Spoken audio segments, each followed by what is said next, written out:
The distress signal came at 0300 hours, screaming through the communication arrays like a dying animal.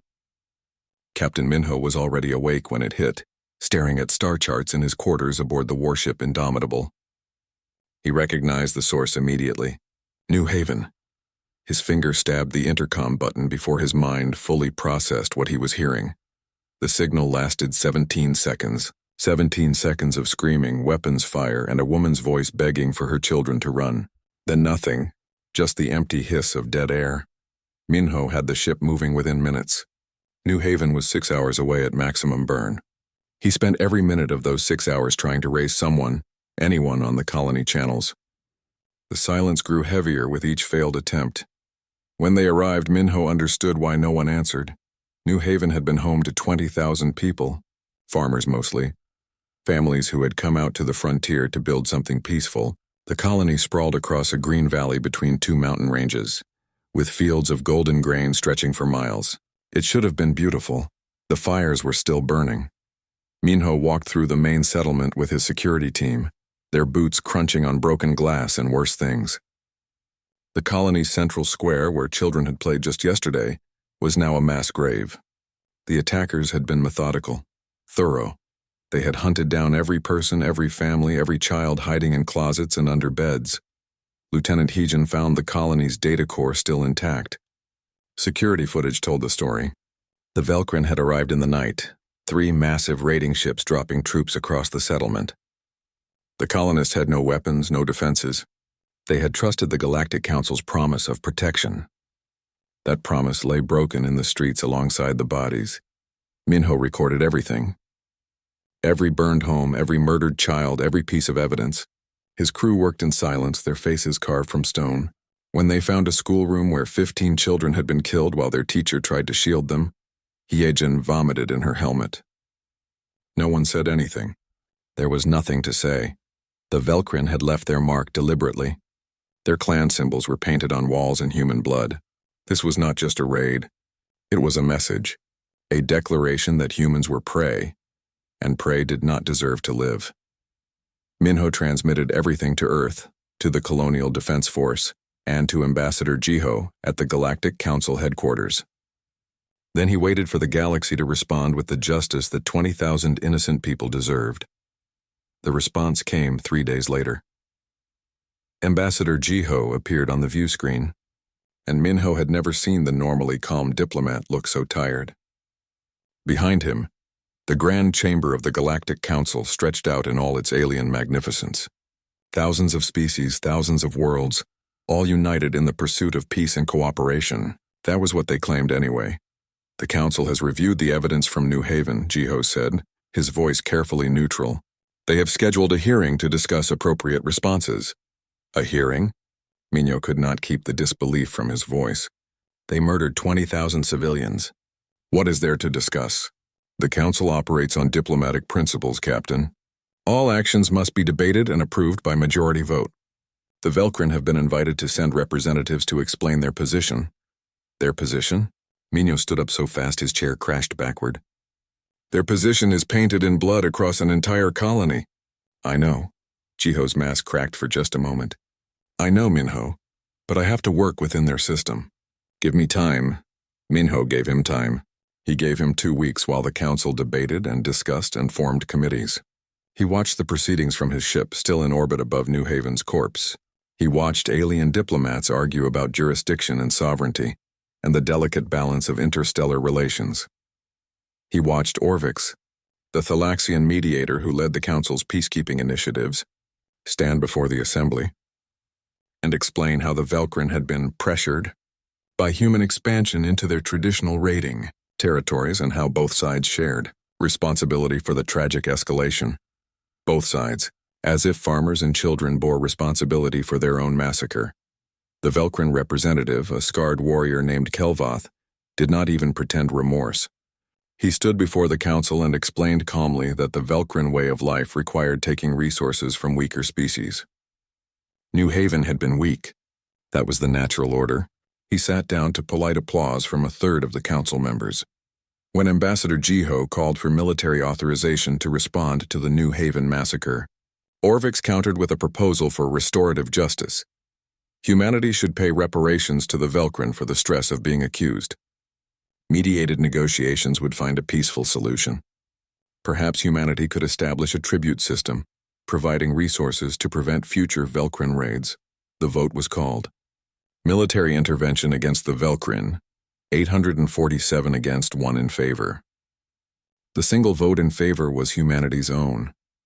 Minho watched Jiho stand in that chamber, surrounded by thousands of alien representatives who had just told him that human lives did not matter enough to defend. The ambassador reached up slowly and removed the council insignia from his uniform. The golden pin that represented centuries of human diplomatic effort. He placed it on the floor of the council chamber and looked directly at the camera broadcasting to billions of worlds. This council was created to prevent atrocity, Jiho said, his voice steady and cold. Instead, you have chosen to protect those who commit atrocity. You have chosen politics over justice, comfort over courage. So be it. Humanity came to you seeking help for our dead. You offered us paperwork and excuses. You will get neither our cooperation nor our compliance from this day forward. Jiho walked toward the exit. Orvix called after him, warning that leaving the council would mean isolation, economic hardship, the end of human participation in galactic civilization. Jiho stopped at the doorway and looked back at the assembled thousands. The galaxy was warned, he said quietly. Humans don't negotiate with killers. He left. The chamber erupted in chaos behind him. Minho received new orders within the hour. Return to Earth immediately.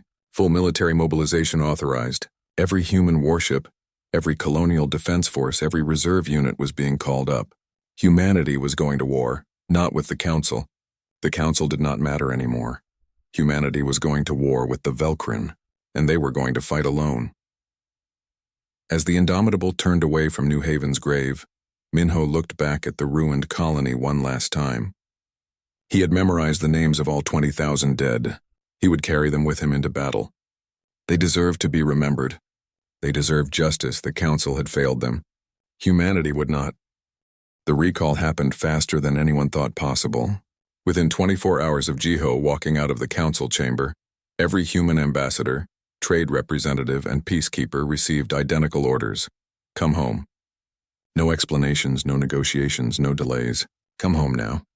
On stations across the galaxy, humans packed their belongings and left. Some of their alien colleagues threw farewell parties, uncomfortable with the sudden departure but not understanding the fury driving it. Others watched in nervous silence, beginning to realize that something fundamental had changed. Admiral Do-hyun stood in the command center on Luna Station, watching the tactical display as humanity repositioned for war. He was 63 years old, gray-haired and scarred from 4 decades of service. He had fought in the border wars, the pirate suppressions, and a dozen smaller conflicts. He thought he had seen everything war could offer. Then he saw the footage from New Haven and he learned he had been wrong. There was always something worse. Task Force Vengeance is ready, Admiral, his aide reported. Captain Minho is requesting permission to begin operations. Do-hyun studied the star maps.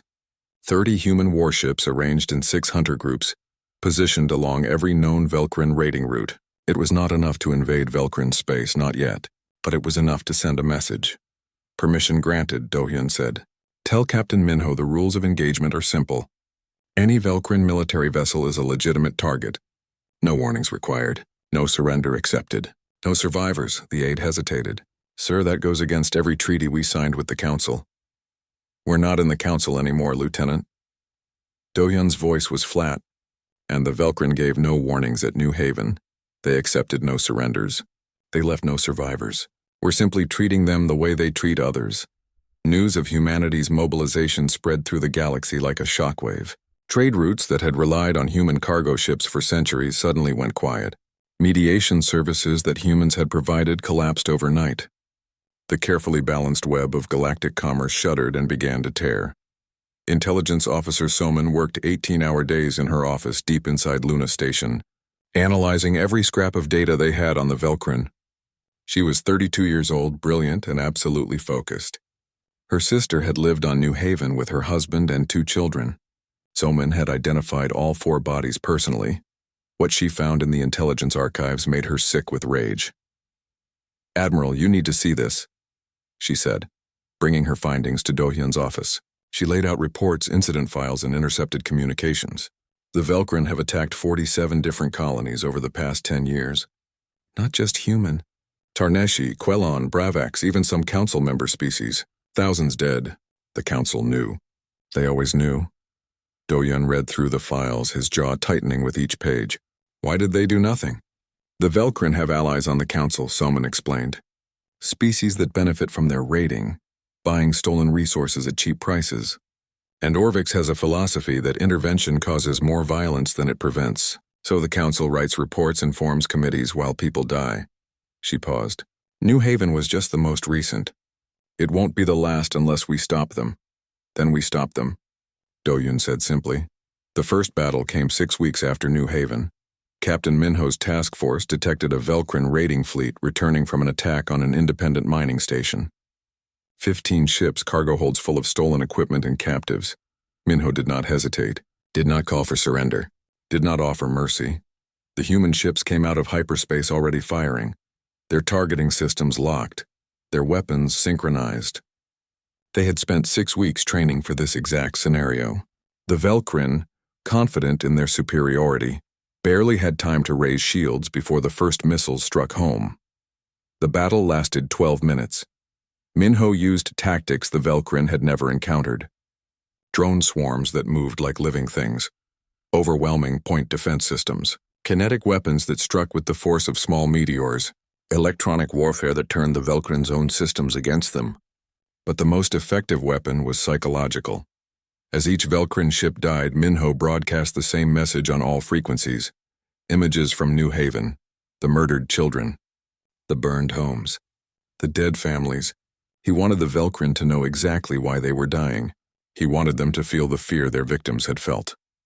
When the last Velkrin ship went dark, Minho activated the emergency locator beacons on all the debris. Then he broadcast one more message. This is the price of New Haven. We are coming for the rest. Run if you want. Hide if you can. It won't matter. We will find you. We will end you. This is human justice. The message reached the council within hours. So did the tactical data from the battle. The galaxy was suddenly paying very close attention to what humanity could do when pushed. 3 days later, Orvix himself contacted former Ambassador Jiho. The conversation was recorded and later became famous across human space. Ambassador Jiho, the council has reconsidered its position, Orvix said, his translator making his voice sound smooth and reasonable. We are prepared to authorize limited military action against the Velkrin, provided humanity agrees to specific operational parameters and resumes its seat on the council. Jiho was silent for a long moment.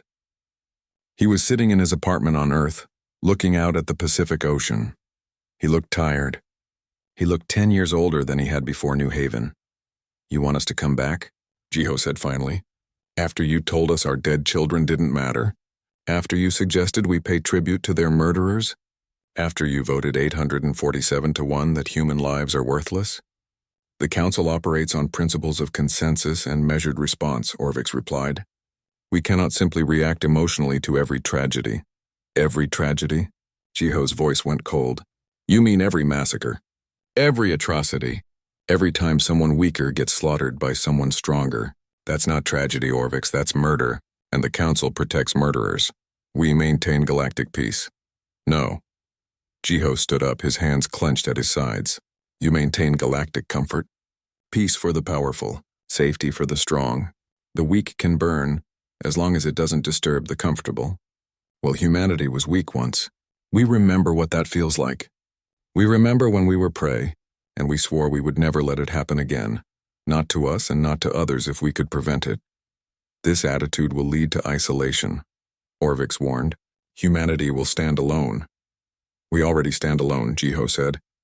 We stood alone when we asked for your help and you offered us committees.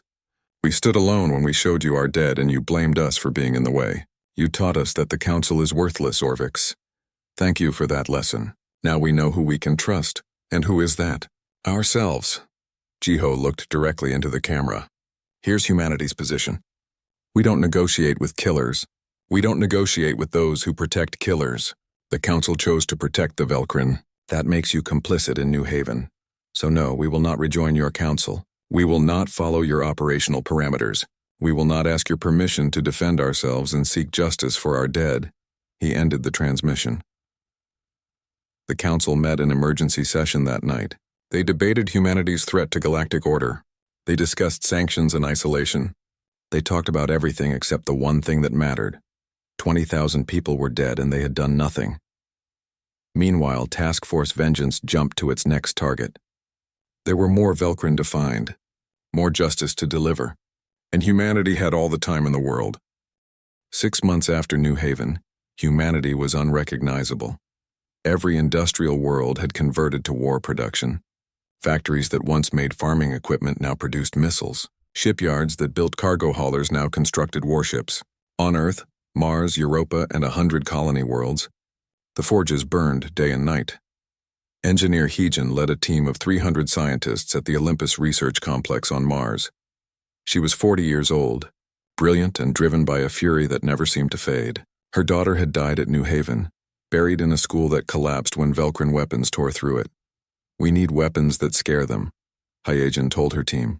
The Velcrin respect only strength and fear only death, so we give them death in forms they can't imagine.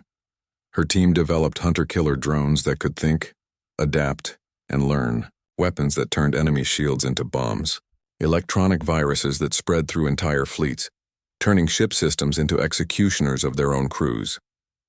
They were not just building weapons, they were building nightmares. Admiral Do-hyun approved every design without hesitation. The old man had changed too. His hair had gone completely white in 6 months. He slept 3 hours a night when he slept at all. He spent every waking moment coordinating the hunt, tracking every Velcrin ship, planning every strike. They made this personal, he told his staff. They wanted us to be afraid. Instead, they taught us to be relentless. Captain Minho had become something of a legend. His task force had destroyed 17 Velcrin raiding parties in 6 months. Not a single Velcrin survivor. Not a single warning given. His crews were efficient, professional, and absolutely merciless. Other human commanders studied his tactics and copied them. The Velcrin stopped broadcasting their movements. They stopped bragging about their raids. They started running when human ships appeared on their sensors, but running was not enough. The Velcrin leadership finally understood the threat they faced. This was not a punishment raid or a limited response. This was extermination. Humanity intended to hunt down every Velcrin warrior, every raiding party, every ship that had ever attacked civilians. In desperation, the Velcrin did something their pride had never allowed before. They asked for help. Velcrin High Commander Kelvoth appeared before the Galactic Council with a formal petition for protection. He stood in the same chamber where he had justified the New Haven massacre 6 months earlier. Now he begged for the Council to save his people from human vengeance. The humans are conducting genocide, Kelvoth declared. They attack without warning, accept no surrender, and show no mercy. They have destroyed 37 of our ships and killed thousands of our warriors. This is not justice. This is extermination. The Council must intervene. Orvik seized the opportunity. He had been embarrassed by humanity's departure and the collapse of Council prestige that followed. Now he saw a chance to reassert control. The Council cannot allow any species to act as judge, jury, and executioner, Orvik announced. Humanity's actions, while motivated by understandable anger, have crossed the line into war crimes. Therefore, I propose the Council authorize a peacekeeping mission to Velcrin space. We will position Council forces between the Velcrin and human fleets, creating a neutral zone that neither side can violate. The proposal passed with strong support. 15 Council species pledged warships to the peacekeeping mission. Within 2 weeks, a fleet of 137 ships from 12 different species assembled near Velkara Prime, the Velcrin homeworld. When Admiral Do-hyun learned of the Council fleet, he called an emergency meeting of all human commanders. The meeting included every ship captain, every task force leader, every officer with command authority. Over 300 people connected to the secure channel. The Council has chosen to protect the Velcrin, Do-hyun said without preamble. They claim neutrality, but there is no neutrality between murderers and their victims. By standing between us and justice, they become accomplices to every crime the Velcrin committed. What are your orders, Admiral? Minho asked. He was speaking from his ship, somewhere deep in Velcrin territory. Do we engage the Council forces? No, Do-hyun said firmly. We will not fire first on Council ships. We are not the aggressors here. But if they believe they can stop us with a blockade, they are badly mistaken. Humanity will reach Velkara Prime. We will capture the Velkrin leadership. We will hold them accountable. The only question is whether the Council is stupid enough to die trying to prevent it. He paused, looking at each face on the screens. I want this recorded and transmitted on all frequencies.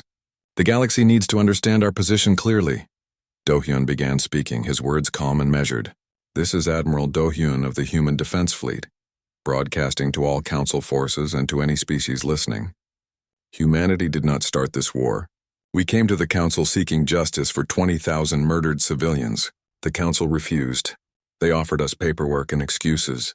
They told us to accept that our children were dead and move on. They told us to pay tribute to the killers.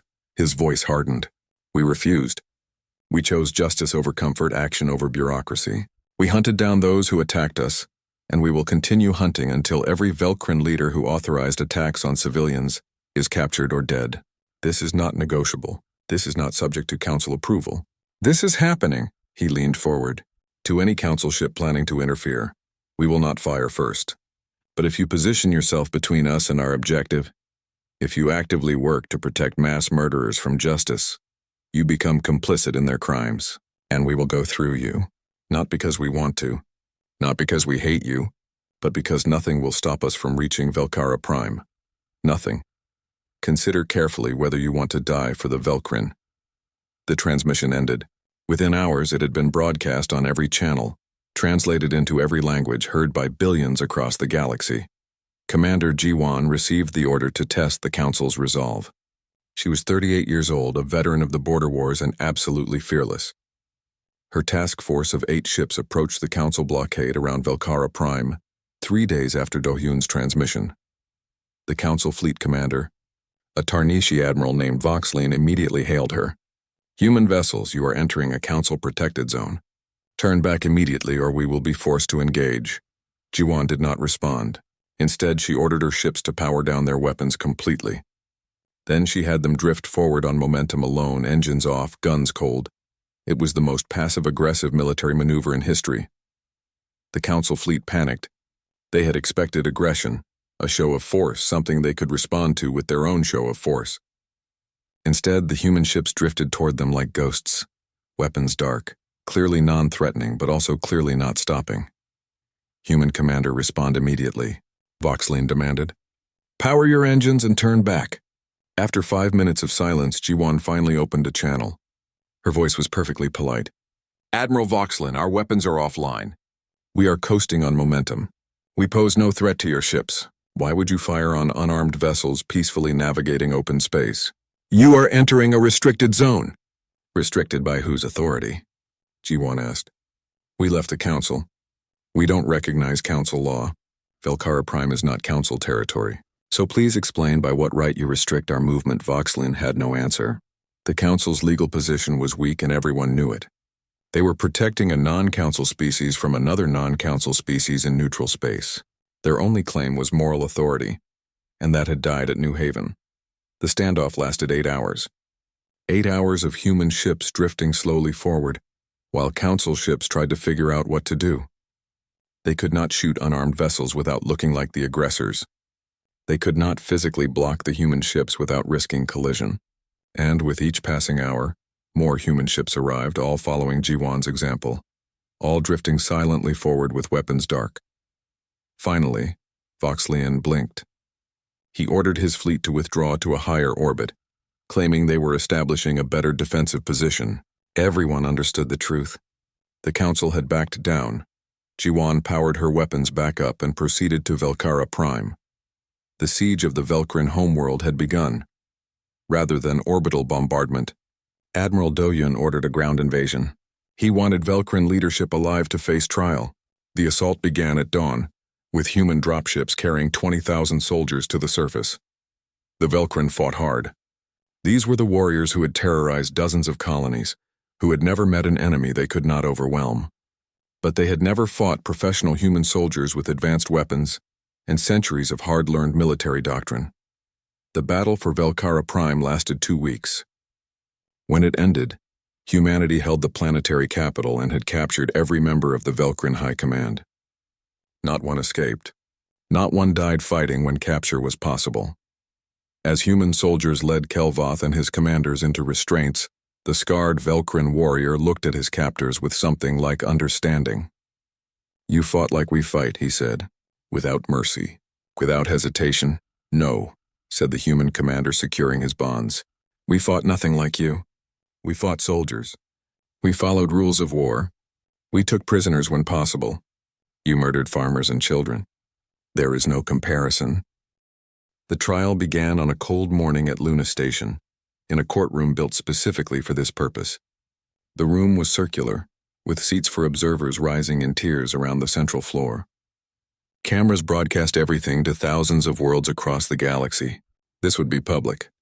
This would be transparent. The galaxy would see exactly what justice looked like.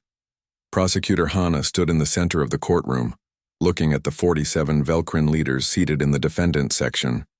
She was 52 years old, had been a colonial judge before New Haven, and had lost her son, daughter-in-law, and 3 grandchildren in the massacre. Her voice was steady as she opened the proceedings. "This tribunal is established under human law to try the defendants for crimes against humanity and crimes against peace. The charges are mass murder, genocide, and systematic attacks on civilian populations. The defendants will be given every right to defend themselves, to call witnesses, and to present evidence. This will be a fair trial, which is more than they gave their victims." The evidence took 3 weeks to present. Footage from New Haven, showing Velcrin warriors hunting down children. Testimonies from survivors of other raids describing how their families were killed. Communications intercepts proving the Velcrin leadership planned and authorized every attack. The data was overwhelming, brutal, and undeniable. The defense attorneys, appointed by the court and mostly human themselves, did their best. They argued that the Velcrin were following their cultural traditions. That raiding was their way of life, practiced for thousands of years. That they could not be judged by human standards. Hana destroyed those arguments methodically. "Culture is not an excuse for murder," she said during her closing argument. "Tradition does not justify butchering children. Every species has the capacity to choose between right and wrong. The defendants chose wrong repeatedly, systematically, and without remorse. They are guilty. The evidence proves it beyond any doubt." The judges deliberated for 2 days. When they returned, their verdict was unanimous. Guilty on all charges. Every defendant. Every count. The sentencing took longer. There were calls from some quarters for execution, for matching the Velcrin's brutality with equal force. But Admiral Do-Yun had been clear about humanity's position. They were seeking justice, not revenge. There was a difference. Each Velcrin leader received life imprisonment without possibility of release. They would spend the rest of their lives in isolated confinement, thinking about what they had done. Their people would be free to rebuild their civilization under strict oversight. Humanity would station monitoring posts throughout Velcrin space to ensure no more raiding fleets launched. The message was clear. The civilization could continue, but the crime stopped now. Kelvoth stood for his sentencing without expression. When asked if he had anything to say, he looked directly at Hana. "You think you are different from us. You think you are better, but you hunted us with the same ruthlessness we hunted others. Your hands are bloody too." "Yes," Hana said quietly. "Our hands are bloody. We killed your warriors, your soldiers, those who attacked civilians. But we did not kill your farmers. We did not kill your children. We did not bomb your hospitals or burn your schools. We made war on those who made war on innocents. If you cannot see the difference, that is why you are standing where you are." The trial ended. The sentences were carried out. The Velcrin leadership disappeared into human prison facilities, and the galaxy turned its attention to what came next. The Galactic Council was in chaos. The trial had been watched by billions, and many species had seen their own grievances reflected in the testimony. The Tarnishi remembered raids the Council had ignored. The Bravax remembered lost colonies. The Quellan remembered pleas for help that went unanswered. Orvix called for sanctions against humanity. "They have violated every principle of galactic law," he declared before the Council. "They conducted unilateral military action, invaded a sovereign world, and held trials without Council oversight. If we allow this precedent to stand, chaos will follow. Every species will feel empowered to seek their own justice. To ignore Council authority, the unity we have built will collapse." The vote was scheduled for the following week. 273 council members pledged to support sanctions. It looked like humanity would be declared a rogue state, cut off from galactic trade and cooperation. Then something unexpected happened. Ambassador Kyungmi had been appointed as humanity's new representative for external affairs after Jiho retired. She was 39 years old, sharp as a blade, and absolutely unafraid of the council. On the day before the sanctions vote, she sent invitations to every species that had ever been a victim of aggression the council failed to prevent. 47 species sent delegations to Earth. The meeting took place in Geneva, in a conference center overlooking the mountains. Representatives from species humanity had never even heard of came to tell their stories. The Malviks, whose colony had been raided by pirates while the council debated jurisdiction. The Kelon, who lost a generation of children to slavers the council called economically disadvantaged. The Bravaks, whose pleas for military assistance went unanswered because the council feared escalation. The council failed all of us, Kyungmi said when the stories were told. They failed us when we needed them most. They chose bureaucracy over action, politics over protection. Well, humanity is offering an alternative. She unveiled the charter for the Sovereign Defense Coalition. The principles were simple. Every species had the right to defend itself, to seek justice when attacked, and to aid others who were victims of aggression. Membership required no tribute, no surrender of sovereignty, no submission to distant bureaucrats. Just a commitment to mutual defense and justice. We are not trying to replace the council, Kyungmi explained. We are offering a choice. Species can be part of a system that talks about peace while ignoring violence, or they can join us in building something that actually protects the weak and punishes the guilty. 27 species signed the charter that day. Within a month, it was 63. By the end of the year, 112 species had joined the Sovereign Defense Coalition, and half of them were current council members who chose to hold dual citizenship. The council's sanctions vote failed. They simply no longer had the authority to enforce it. Orvix requested a private meeting with Admiral Do-Yun. The old admiral, now nearly 65 and looking every year of it, agreed to meet on neutral ground. They sat in a small room on a trading station at the border between human and council space. You are destroying everything we built, Orvix said without preamble. The council maintained peace for 6,000 years. You maintained the appearance of peace, Do-Hyun corrected. While people died in the shadows, while the weak suffered and the strong prayed. You call that peace. We call it cowardice, and your alternative is what? Permanentva, every species seeking its own justice, fighting its own battles. No, Do-Hyun leaned forward. Our alternative is a galaxy where justice is not negotiable, where the strong protect the weak instead of exploiting them, where bureaucrats do not get to decide that some victims matter less than others. He paused. The council could have had that. We came to you after New Haven asking for help. You chose politics. You chose comfort. You chose the Velcrin over the victims. That choice has consequences. So this is punishment? No, Do-Hyun said. This is evolution. The galaxy is changing, Orvix. Species are tired of being told to accept injustice for the sake of stability.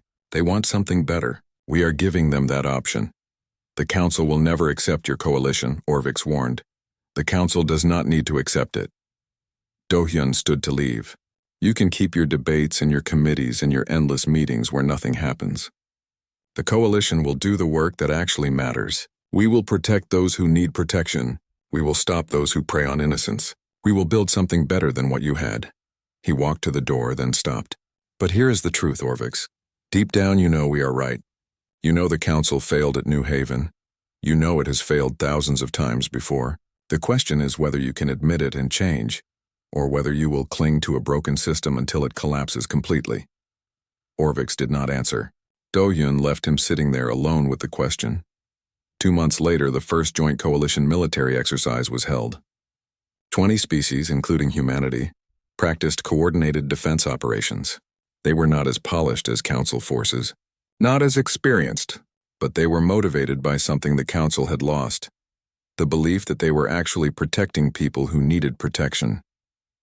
Back on Earth, Hannah visited the memorial built for New Haven's victims, 20,000 names carved in black stone, reflecting the sky above. She found her son's name, her daughter-in-law's name, her grandchildren's names. She placed flowers at the base of the memorial, as she did every month. "We got justice for you," she whispered. "Not revenge, justice. The people responsible are in prison. The Velcrin will raid no more, and we built something new, something that might prevent this from happening to others." The wind moved through the memorial garden, rustling the trees planted in memory of each victim. Hannah stood there for a long time, remembering the faces of her family. 2 years after New Haven, the galaxy looked nothing like it had before. The Galactic Council still existed, occupying its massive station in the Tertullian sector. Ships still came and went from its docking ports. Diplomats still gave speeches in the Grand Chamber. But something fundamental had changed. The Council now represented only 412 species, down from over 1,000. Its decisions affected fewer worlds each month. Its authority continued to erode like a sandcastle facing an incoming tide. The Sovereign Defense Coalition operated from a dozen stations across the galaxy, with its central command on Luna Station above Earth. 647 species had joined, drawn by the promise of mutual defense and actual action instead of endless debate. Trade flowed through coalition routes. Defense pacts were signed and honored. When threats emerged, coalition forces responded within days, not months or years. Admiral Do-hyun, now 67 and finally retired, lived in a small house in the mountains outside Seoul. He spent his mornings tending a garden and his afternoons consulting for the coalition military command. His hair was white, his back hurt most days, and he slept better than he had in years. Captain Minho, promoted to admiral and given command of the coalition's rapid response fleet, still carried the names of New Haven's victims in a file on his personal computer. He read through them sometimes, remembering why the coalition existed, why they could never allow themselves to become comfortable with injustice. On the Velcrin homeworld Velcara Prime, something remarkable was happening. Dr. Sunho led humanitarian missions there, working with a new generation of Velcrin who were trying to understand what their leaders had done and why it was wrong. Sunho was 41 years old, had trained as both a doctor and an anthropologist, and possessed infinite patience for people trying to change. He sat in classrooms teaching young Velcrin about ethics and the value of life. He worked in hospitals treating Velcrin injured by the war. He showed them through actions that strength could be used to protect rather than prey upon others. "Your leaders told you that taking from the weak was natural," Sunho explained to a classroom of Velcrin adolescents. "They said it was your culture, you're right. But every species has the capacity to choose. Culture is not destiny. You can decide what kind of people you want to be." Some Velcrin accepted this teaching. They joined coalition monitoring teams, working to prevent any resurgence of raiding culture. They studied human philosophy and ethics, trying to build something new from the ruins of what their civilization had been. Others refused. They seethed with resentment at their defeat, at the human presence on their world, at the loss of their traditional way of life. They waited in the shadows, planning and hoping for a day when humanity would be weak enough to attack again. Sunho knew about them. Everyone did, but the coalition's position was clear. They would not punish Velcrin for thoughts or beliefs, only for actions. If the resentful ones started raiding again, the response would be swift and final. Until then, they had the freedom to be angry. "We cannot force them to change their hearts," Sunho told his colleagues. "We can only show them a better way and hope enough of them choose it."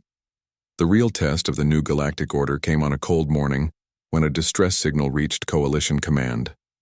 The Dravine, a powerful predatory species that had always operated at the edge of legality, had launched a full-scale invasion of Kellan Prime. The Dravine expected what had always happened before. The Kellan would appeal to the Council. The Council would schedule meetings and form committees. Months would pass while diplomats debated. By then, the Dravine would have taken what they wanted and withdrawn, and the Council would issue a strongly worded resolution condemning the attack. But the Quellan were coalition members now. The distress call reached Fleet Commander Taeyang at 600 hours. Taeyang was 36 years old, had grown up on a colony world and believed absolutely in the coalition's mission. He had his fleet moving within 2 hours. 30 coalition warships from 6 different species converged on Quellan Prime. The Dravine invasion force, expecting no resistance for weeks, suddenly found themselves facing an organized military response led by humans who had learned their lessons fighting the Velkrin. The battle lasted 3 days. The Dravine fought hard, but they were raiders and bullies not prepared for professional soldiers working together with perfect coordination. When their flagship took critical damage, the Dravine commander requested negotiations. Taeyang's response was broadcast across the galaxy. You can surrender unconditionally and face trial for your crimes, or you can die here. Those are your only options. You have 5 minutes to decide. The Dravine surrendered. The invasion force was taken into custody. The Dravine leadership was charged with war crimes and Quellan Prime was liberated. The entire operation took 6 days from distress call to resolution. The old council had debated similar situations for years. The contrast was not lost on anyone. Dozens more species applied for coalition membership. The council's remaining authority crumbled further. Orvix, still leading the council's peacekeeping initiatives, watched his life's work disintegrate and could do nothing to stop it. 3 months after the Dravine incident, Orvix did something that surprised everyone. He requested a private meeting with Admiral Dohyun at the retired admiral's home on Earth. Dohyun received him on his porch, overlooking mountains covered in autumn colors. They sat in comfortable chairs, drinking tea, 2 old men who had once been adversaries. I was wrong, Orvix said without preamble. About New Haven, about the Velkrin, about humanity. I was wrong. Dohyun said nothing, waiting. I believed that peace required patience, Orvix continued. That if we talked long enough, negotiated carefully enough, we could resolve any conflict without violence. I believed that intervention caused more harm than good, that the council's role was to moderate, not to act. And now? Dohyun asked quietly. Now I see that my peace was built on the suffering of those too weak to defend themselves. The council maintained order for the powerful while the powerless died. We called it diplomacy. We called it wisdom. But it was just cowardice dressed in fancy words. Orvix looked old, Dohyun thought. Tired. The weight of 6,000 years of galactic history sat on his shoulders. The Dravine incident proved what I feared to admit, Orvix said. The coalition works. When the Quellan called for help, you answered immediately. You stopped the invasion in days. The council would still be debating it. Those Quellan who died in the first 3 days of the invasion, they would still be alive if they had been coalition members a month earlier. Yes, Dohyun agreed. There was no point in being diplomatic about it. I came to ask what it would take for reconciliation, Orvix said. For the council to join the coalition, or for the coalition to rejoin the council, or whatever form it would take. The galaxy needs unity, Admiral, but it needs the right kind of unity. Your kind. Dohyun considered the question carefully. The council can join the coalition, he said finally, but only if it accepts one principle.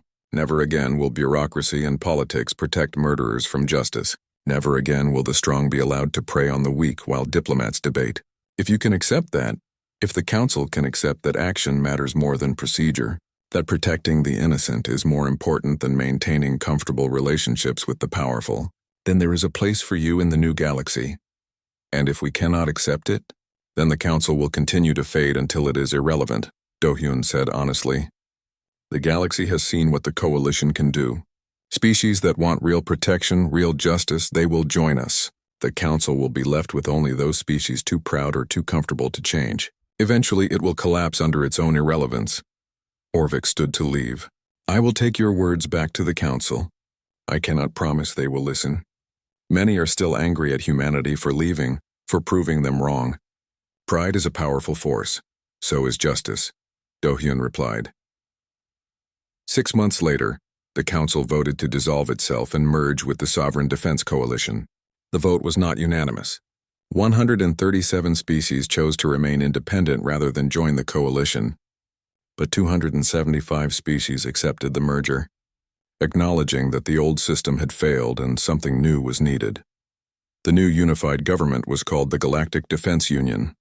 It retained the best parts of the old council, the diplomatic expertise and the vast institutional knowledge, but paired it with the coalition's commitment to action and justice. Orvix was appointed as chief mediator, working under strict guidelines that required actual results rather than endless process. Admiral Minho stood on the bridge of his flagship, the New Haven's memory, looking at the fleet assembled around him. Ships from 100 different species, all working together under unified command. Humans, Quellan, Tarnishi, Bravax, even a few reformed Velkrin serving as navigators and translators. They were heading to investigate reports of piracy in an unprotected sector, raiders preying on small colonies that had no defenses. Under the old council, such colonies would have been told to file reports and wait for diplomatic solutions. Under the new union, they got rapid response forces that actually stopped the raiders.